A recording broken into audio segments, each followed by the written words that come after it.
Bonjour, je m'appelle Sophie, je suis étudiante en première année de master à l'UCL en langue et lettres françaises et romanes à finalité approfondie.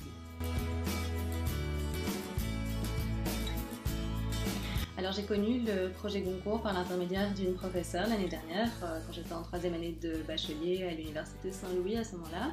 Donc une professeure qui nous a expliqué de quoi il s'agissait et nous demandait si on était intéressés. Et donc l'année dernière, j'ai eu l'occasion de représenter mon université à l'ambassade de France lors de l'après-midi de débat et puis à la soirée d'annonce du lauréat au mois de décembre. Et cette expérience m'a énormément plu, donc quand j'ai appris que c'était possible de refaire ça cette année, de nouveau grâce à un professeur à l'université, j'ai directement décidé d'y participer encore une fois. Alors pourquoi j'ai choisi de participer à ce prix littéraire et qu'est-ce que je cherche là-dedans? Tout d'abord, j'adore la littérature, simplement. Je pense que c'est le cas de la majorité des étudiants qui participent, mais la littérature est vraiment une de mes plus grandes passions. Donc je lis la sélection avec beaucoup de plaisir et beaucoup d'intérêt. Et plus précisément, je m'intéresse énormément à la littérature contemporaine, c'est d'ailleurs le secteur dans lequel j'ai choisi de travailler pour mon mémoire. Donc je pense que le projet Goncourt peut m'apporter, peut-être indirectement, beaucoup à ce niveau-là. Et avec le projet Goncourt, ce qui est intéressant aussi, c'est qu'on sort vraiment un ensemble de 8 ou 9 ouvrages selon les années qui ont déjà fait l'objet d'une évaluation par les spécialistes, puisqu'en fait on est chargé de lire la deuxième sélection. Et je trouvais ça assez opportun pour plusieurs raisons, parce que d'abord, on n'a pas tout le choix qu'on aurait en faisant nos courses en librairie. Donc en fait, on est entre guillemets forcé de sortir de notre zone de confort et d'aller vers des auteurs vers lesquels on ne serait peut-être pas spontanément allé. Et en plus, avec la littérature contemporaine, les publications se renouvellent tout le temps. Il y a beaucoup de choses de toutes sortes qui paraissent à un rythme très soutenu.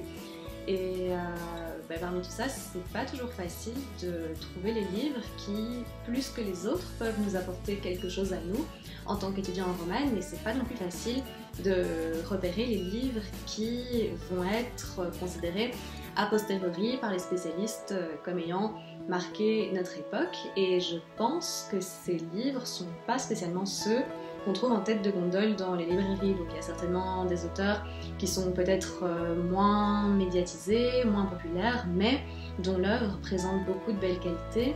Et à mes yeux, c'est vraiment une plus-value de pouvoir découvrir ces auteurs-là directement dans le contexte dans lequel ils publient. Et ça rejoint des questions assez importantes qui sont simplement pourquoi lire et écrire des romans en 2020, qu'est-ce que la littérature apporte, quel est son rôle dans la société, etc. Toutes des questions auxquelles on peut tenter de répondre par l'actualisation de certains romans. Et en plus, le prix Goncourt va donner de la visibilité aux écrivains en question et je pense que c'est assez important aussi de promouvoir le secteur culturel de cette manière-là. Et en plus, à côté de ça, il y a aussi tout ce qui concerne la discussion entre les étudiants. Donc ça, c'est vraiment pour nous un aspect qui m'intéresse énormément dans l'aventure Goncourt. C'est vraiment l'occasion en fait pour nous d'échanger nos impressions sur nos lectures, mais hors d'un cadre strictement universitaire, même si voilà, on va forcément appliquer les méthodes de critique littéraire et d'analyse de textes qu'on a apprises pendant nos premières années d'études.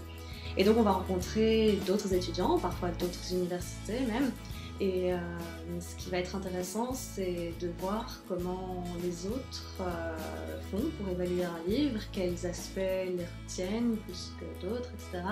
Des aspects qui nous auront peut-être pas spécialement retenus plus que ça, nous, parce que voilà, ça dépend de la sensibilité artistique de chacun finalement.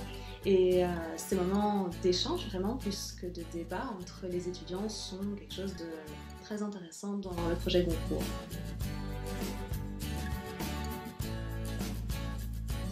Oui, certainement, mais déjà sans doute pas autant, parce que 8 livres en 2 mois, ça reste quand même beaucoup, et sans doute pas les mêmes livres non plus.